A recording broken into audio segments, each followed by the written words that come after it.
إِنَّا أَعْطَيْنَاكَ الْكَوْثَرَ. We've given you the greatest, the most abundant good. There's a sister, she's seen a brother at university or at college. Seeing, you mean just with her eyes like that? Yes. I yes. see you. Yeah, okay. She's seen him. He's a good-looking brother, mashallah. He's practicing. He prays his salah. And she would like to marry him. It can also go the opposite way, where the brother has seen a practicing sister and he likes her, he likes the way she looks. From what he's seen, she is practicing, she observes the hijab, etc.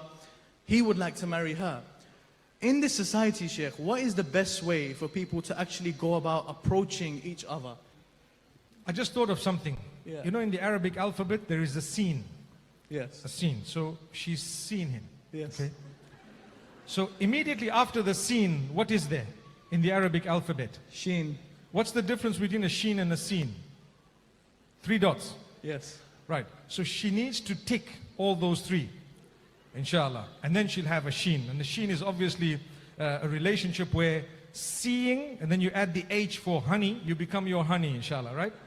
So basically, you're making it halal. It's also the H for halal, right? The first tick is you get your wali involved, your family members involved, someone, like I said earlier in my speech, don't donate your heart or mind to someone because they're going to hurt you. Before you donate your heart and mind, ask yourself 2 things. Is this within the pleasure of Allah? And have I involved my folks? Your folks, it's a very broad term. The reason is some maybe they may not have parents, some might have, whoever else it is, your folks. So you involve your folks from the initial stage. Someone important in your family who has a bit of authority would actually need to know that the seen would like to be converted to a sheen. You have to. There's no other way of it. But Sheikh, let's say the father, he's not on the scene, he's on the sad. Okay, you're getting a bit clever now, but that's fine. And may Allah bless whoever's in that scenario as well, because it's quite difficult. So you need to involve your brother maybe. That's why I have done something quite realistic in my speech a little bit earlier by speaking about how important it is to have a relationship with your children as parents. That's why I stressed on it so much that if your child comes to you and tells you, I've seen someone, you need to show an interest in this.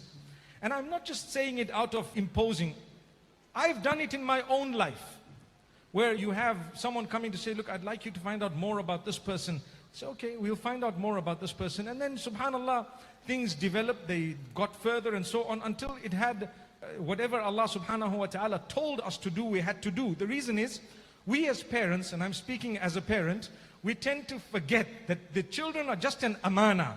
They're not my belonging. No, Allah allows me to say my child, but He is in control of that particular child's entire life. He can take the child away. He can make the child a means of your hell on earth, so to speak.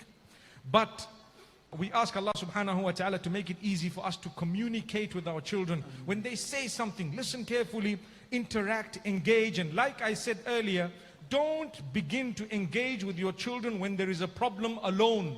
It should have started a long time back. We only try to involve and interfere in their lives when something happens that we don't agree with. And then we say, you should be doing this. I'm your mother, I'm your father. You were not my mother for all these years. You were not my father for all these years, in the sense that you didn't fulfill what Allah told you to fulfill. And you're trying to come and involve right now by issuing an instruction. And I want to add, those who have a beautiful relationship with their children that is hands-on, their children will always make them happy by the will of Allah subhanahu wa ta'ala. In the sense that there will be beautiful communication, give and take, and you would not hold on to an opinion just because of your ego, but rather you would ask yourself, what is this? Does Allah allow it? Is it okay?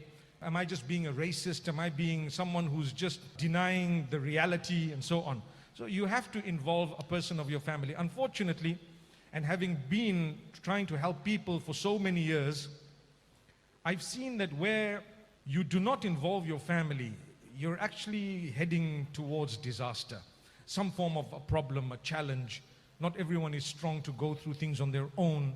Not every time is it permissible to actually do that. But you have to involve your folks. And thereafter, they will have to show a keen interest and bring the guy home. That's something that I always put forward as a challenge. Bring him home, let's meet him. If he is serious, he will come. If he's not going to come. He's going to say today, tomorrow, the next day, next month. No, he's not going to come.